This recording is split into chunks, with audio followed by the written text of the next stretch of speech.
మనమే. ఎందుకంటారా, రాజకీయ నాయకులు మన దగ్గరికి ఇంటికి వస్తారు ఎప్పుడు? ఓట్లప్పుడు. అప్పుడు వచ్చినప్పుడు ఏమవుతాం మనం? ఏమవుతాం? ఉద్యోగాలు అడుగుతామా? అడగము. మాకు ఓటుకి ఎంత ఇస్తున్నారు అని అడుగుతాం.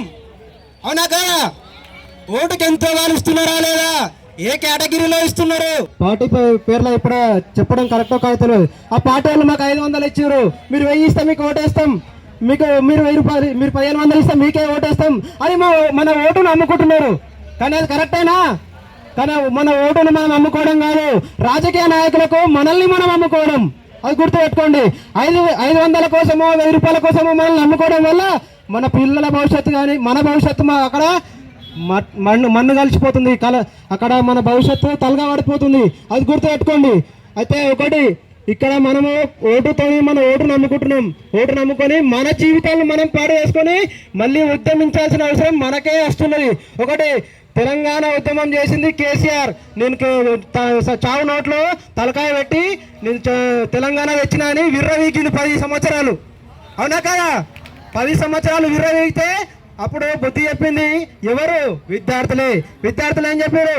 బిడ్డ కేసీఆర్, నువ్వు 10 సంవత్సరాలు నువ్వు నిరాహార దీక్ష పట్టి నువ్వు ఉద్యమం చేస్తాను, లేకుంటే నువ్వు చావు నోట్లో తలకాయ పెడుతాను, నీకు రాష్ట్రం ఏర్పడలే.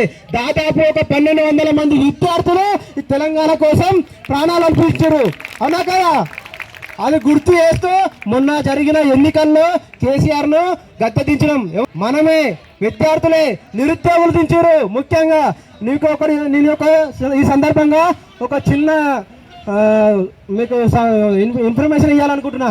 మేము గజ్వేల్ అంటే లాస్ట్ టైం ఎన్నికల సమయంలో గజ్వేల్ నియోజకవర్గంలో మా విద్యార్థులం అందరం కలిసి ఒక 100 మంది విద్యార్థులం గజ్వేల్కి వెళ్ళాం. ఎందుకు వెళ్ళాం? అక్కడికి ఏ పార్టీ నాయకుడు మమ్మల్ని విలువలే. మేము స్వయంగా మా సొంత ఖర్చులు పెట్టుకొని అక్కడికి వెళ్ళి ఇప్పుడు ఇక్కడ ఉన్న ప్రభుత్వం ఇప్పుడు ప్రస్తుతం కేసీఆర్ మనకు నిలబడ్డాడు గజ్వేల్లా. కానీ ఏం చేసిండో 10 ఏళ్ళ నుంచి ఏం చేయలే. కానీ మేము కేసీఆర్ను లేకుంటే అక్కడ ఉన్న నాయకులను నిందిస్తూ అక్కడ ప్రచారం చేయాలి. అక్కడ వారం రోజులు అక్కడ ఏం చేశామంటే ఈ యొక్క విద్యార్థుల కోసం, ఈ యొక్క విద్యార్థుల నిరుద్యోగుల కోసం పనిచేసే యొక్క నాయకుడు ఉన్నాడు, వాళ్ళకే ఓటేయండి.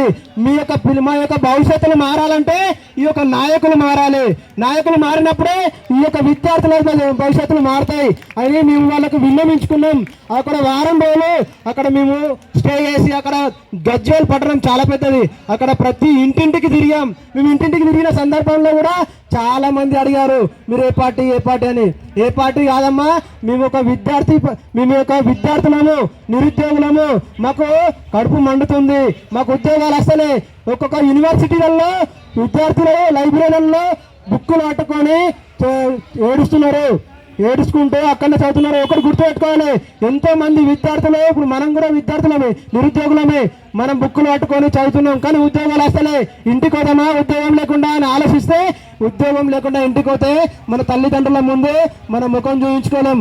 అలాగే మనకు పిల్లనివ్వడానికి కూడా ఎవ్వరు ఆసక్తి కూడా చూపడం లేదు. అలాంటి దీనమైన మన బతుకుతున్నాం నిరుద్యోగులు. ఇవన్నిటికీ కారణం ఎవరు?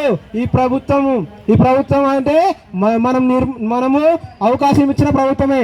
కాబట్టి ఈ సభాముఖంగా తెలియజేస్తుంది అనగా బిఎడ్ విద్యార్థులకు చాలా అన్యాయం జరుగుతుంది. ఎందుకంటే మనము ఈ ఎడ్జిటి అనే వాళ్ళకు ఉద్యోగ అవకాశం, అదే మనమేమో వాళ్ళకంటే పెద్ద ఏజ్ అయినా సరే ఉండి మరి ఉద్యోగం మనకు రావడం లేదు.